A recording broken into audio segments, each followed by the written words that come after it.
Pameran hasil kerajinan umat Hindu dari seluruh Indonesia resmi dibuka pada Kamis 6 Juli 2017 di Komplek Olahraga Jakabaring yang ditandai dengan pemotongan pita oleh Sekretaris Ditjen Bimas Hindu Kemenak RI. Pembukaan pameran ini merupakan rangkaian acara Utsawa Dharma Gita tingkat nasional ke-13 yang akan dilaksanakan di Kota Palembang dari tanggal 6 hingga 10 Juli 2017. Menurut Iwayan Buddha, Ketua Umum Utsawa Dharma Gita, dalam pameran ini diikuti oleh 12 provinsi dan dibuka pada pukul 8 pagi hingga selesai. Berbagai macam hasil karya ditampilkan di pameran ini, mulai dari manik-manik, anyaman, souvenir, obat tradisional, hingga pakaian adat dari masing-masing daerah. Para peserta tur ditampilkan dalam pameran ini. 12 stand. 12 stand ya. Ini akan berlangsung dari kapan sampai kapan, Pak? Kita tadi sudah dibuka oleh Pak Dirjen, diwakili oleh Pak Sekretaris Kementerian Agama, Direktorat Jenderal Bimas Hindu, dari sekarang sampai nanti berakhir penutupan tanggal 9.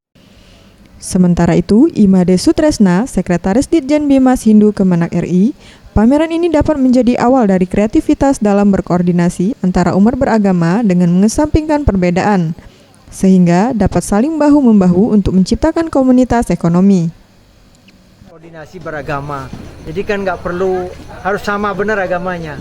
Nah, dari manapun gitu, asal bisa berkolaborasi, ya, membangun sebuah pasar antara katakanlah komunitas ekonomi menengah. Sumarti Santika, peserta pameran asal Banten, selain sebagai kesempatan memperluas jaringan silaturahim, pameran ini juga sebagai kesempatan bagi semua orang untuk saling mengenal produk asal daerah masing-masing. Ini akan berlanjut dan ini memperkenalkan produk-produk dari daerah-daerah masing-masing, itu bagus sekali. Jadi kita memasyarakatkan apa yang ada, produk-produk apa yang ada di daerah masing-masing. Utsawa Dharma Gita tingkat nasional dilakukan setiap 3 tahun sekali. Pada kegiatan Utsawa Dharma Gita sebelumnya, Provinsi Bali menjadi juara umum. Tim Liputan Sriwijaya TV.